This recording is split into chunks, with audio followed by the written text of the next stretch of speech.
All right, it's Sunday, June 13th on Roosevelt Island, and I'm here with Lindsey Boylan, who's the Democratic Party primary candidate for Manhattan Borough President.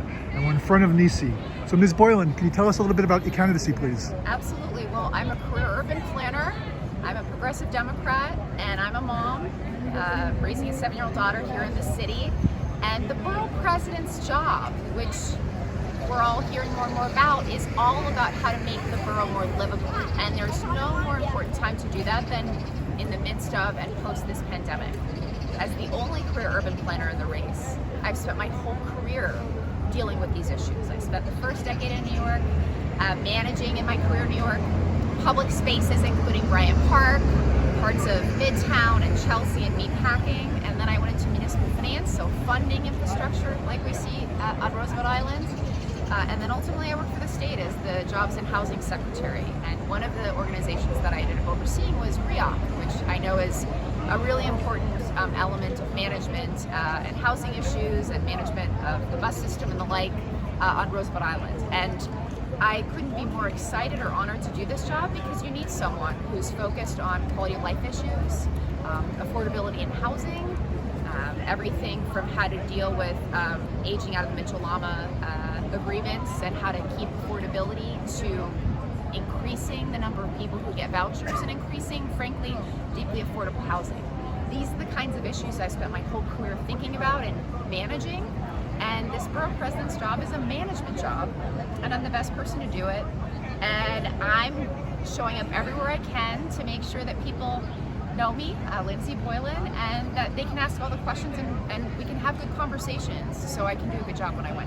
So can you talk a little bit about how the Manhattan Borough President can impact life on Roosevelt Island? I think hugely. So the main tools of the borough president, or if you think big picture about what they do, it's all around land use, zoning, community boards.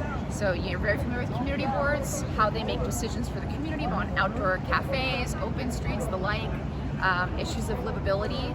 I will appoint all the community board members oncoming, and we want to make sure that diverse group of people from Roosevelt Island are represented. I'll have an annual budget of around $100 million in capital money, particularly to enhance the streetscape, enhance safety, support protected bike lanes so that both pedestrians, cyclists, and cars, for instance, coming from Queens, all can interact together safely. There's nothing more important in this post-pandemic than inviting New Yorkers back into their public realm.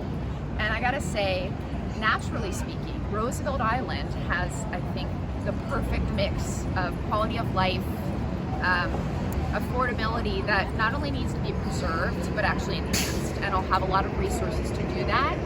And as someone who has spent their whole career thinking about the public spaces we live in and how to make them as good as they can be for people, one of the places I'll be starting with is at Roosevelt Island, because there are so many natural good assets here, so many things that function well.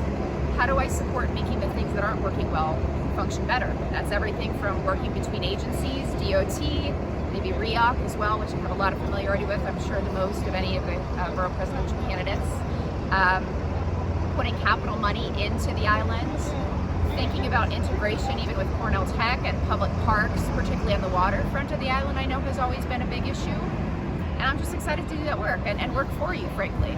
All right. Anything else you'd like to say to the Roosevelt Island community? It would be the great honor of my career and my life to do this tough job at this really important time.